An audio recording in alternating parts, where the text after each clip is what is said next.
Hamınıza salam dostlar, bugün sizlerle birlikte car parking oynuyoruz. Like atmayı unutmayın, getdik. Nasıl adamlar? 17 nefer var ya. Hiç car parkingde bu kadar az adam olduğunu görmemiştim. Neyse, devam.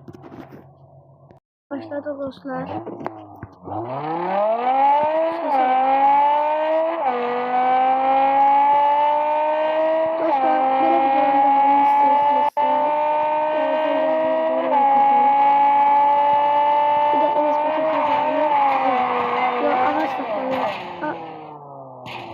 Ne oldu bizim öz kazanımız? Neyse. Canım pazara ben getdi bizimden. Şu ağaç Enes Batur kaza ağacı olmalıdır. Nasıl? Şu. Bu gösterdiğim. Baldan geleceğim. Hızım. 3, 2, 1. Hadi. Gelmedi. Of. Neyse.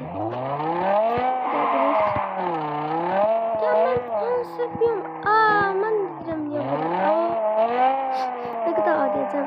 Götürebileceğim. Ben ya. Onun neyse çocuğum var. Ben yemez değilsiniz. Benim ona götürme imkanım yoktur. Neyse. Ya Allah.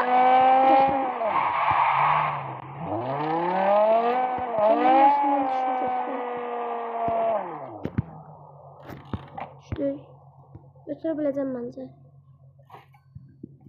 Neyse. Buradan güzel görünüyor. Bir de ekran şekala. Dedi. Alma tamam.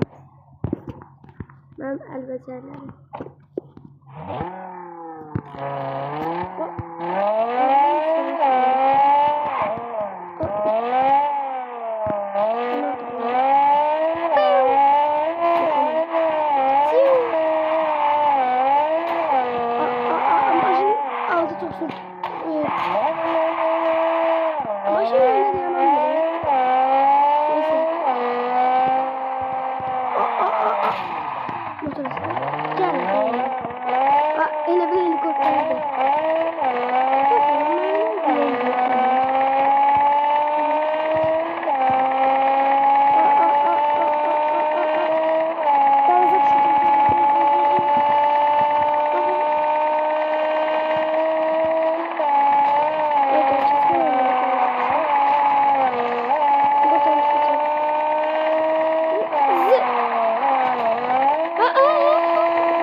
Taksiciliğim oldu.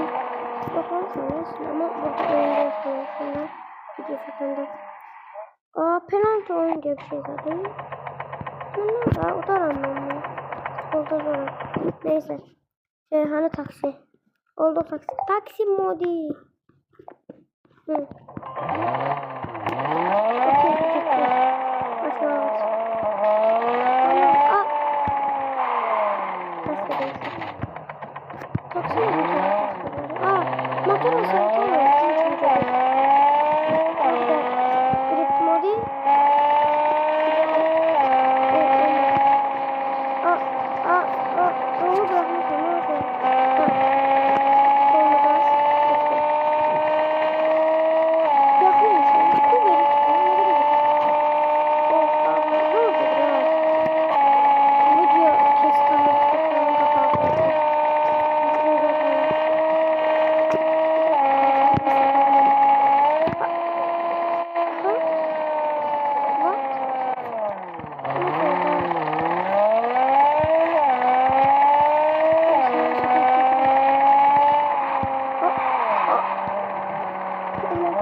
düşme.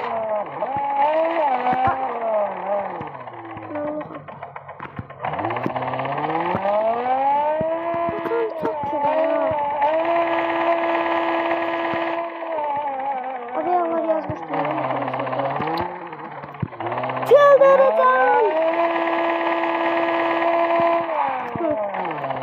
Hala çok iyi. Bak kalmadı. Hardan döneceğim?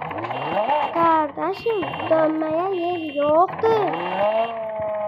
10 saniye kaldı. 10 saniye var. Ben bu renzi geçeyim. Işınlandım kaka. Gelemem. Işınlandım bak orada. Şöyle yeter gelmiyor. Saniye devam ediyor. Neyse bu kadar şey hoppandırak. Bu kadar şey hoppandırak. Hani ya? Hani? Hani iptal. Kral challenge burada. Neyse. Yalan yerde pul var. Gidip bu alanda aramama. Neyse dostlar, videomuz bu kadar. Videomu izlediğiniz için teşekkürler.